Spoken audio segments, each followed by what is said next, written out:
Hi, I'm Dan Martell, serial entrepreneur, investor, and creator of SaaS Academy. And in this video, I'm going to teach you how to run your weekly leadership teams easy, fast, and super productive. And be sure to stay to the end where I'm going to share with you an exclusive download to get my weekly sync structure on how I coach my SaaS companies to run their weekly meetings.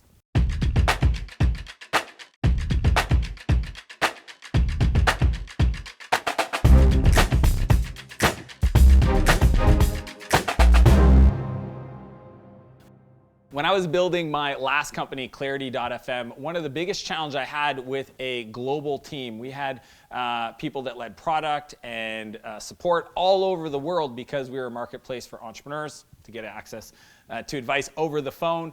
And I had to go on a journey to design a very effective, fun, and productive meeting. One of the things that I hate the most in the world is going to a meeting where there's no clear outcome, there's no clear structure, and people, just because they have an hour for it, they take the whole hour when it could have been done in 15 minutes. You know, there's an incredible book that'll go even deeper on this called Meetings Suck by my good buddy Cameron Herold, so be sure to pick that up. This structure and format is very much focused for B2B SaaS companies that have a very unique aspect to their business model. It's a subscription. They have different things to talk about, and I want to share with you the 5 steps to leverage meetings to get the most out of your team.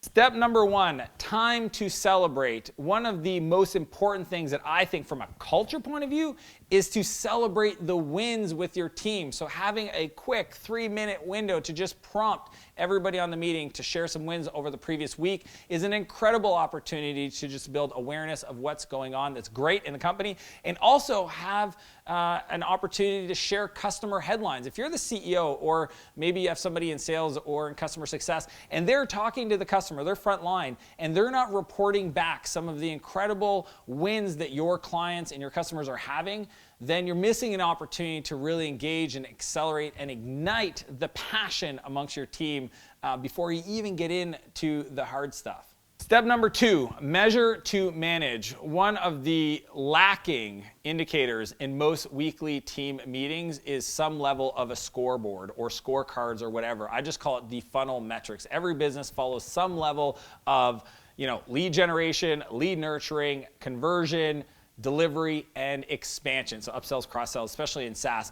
And if you don't have those defined and assigned to somebody, I call it LMA, leads managed, is accountable for that specific metric, then you're just having meetings to talk about projects and to-do lists, and you're not actually producing results. So use those funnel metrics to manage the team. Don't manage the projects. Look at the numbers, ask people to be accountable for them, and week to week make small improvements. Step number 3, focus on the few. One of the Achilles heels of every entrepreneur is choosing to do way too many things in a year, and honestly teaching your team that it's okay to lose. I can't tell you how many times I've been on a coaching call and I ask my client what their goal is for the year, and they're like 10x growth. And I'm like, look, I'm super excited for your passion and energy and confidence around that goal, but how many times have you pulled that off? The better question is how many times have you set a goal that was audacious in a 12-month period and not hit it? And what do you think that teaches your team? How do you think they feel?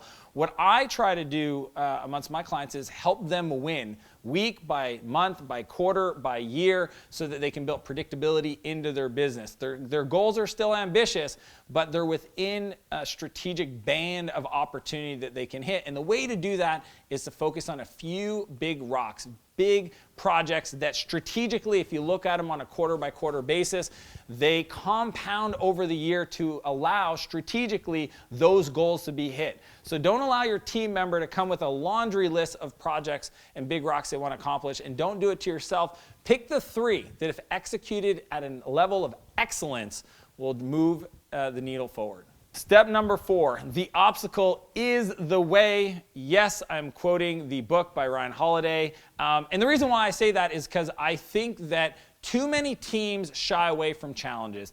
And what I've learned over the years building and scaling companies is it's in those moments of pushback, of friction, of challenges, that if you make it through those areas, maybe it's product development, maybe it's marketing, maybe it's in sales, that's why you're going to win. because everybody else, when they kind of hit that resistance, they decided to step back their ambitions, pull back from that potential outcome, and decide not to pursue it. And I think that it's in those moments that you got to move forward.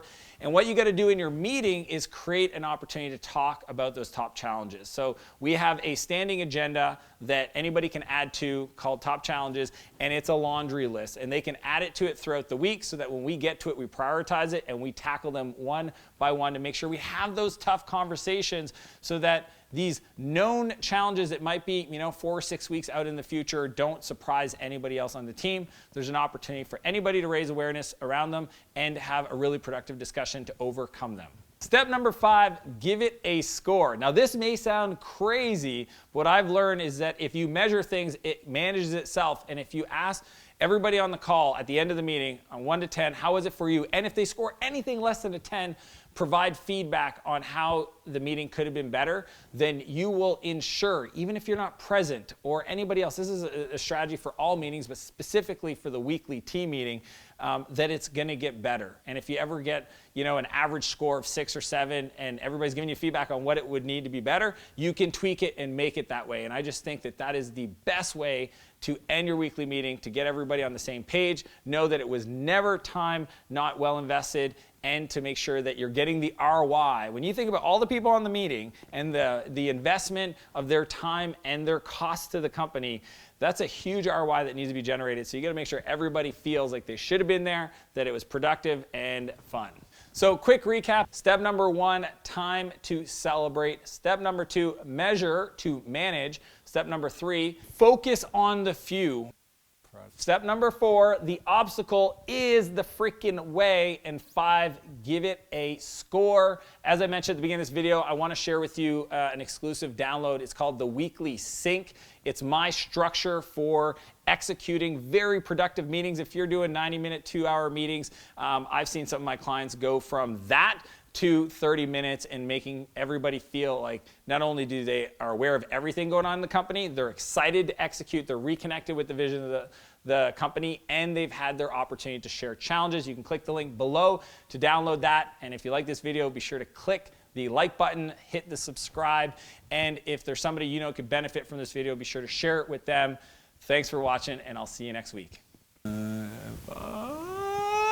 All right. And what am I giving away? Oh, my weekly sync worksheet. Design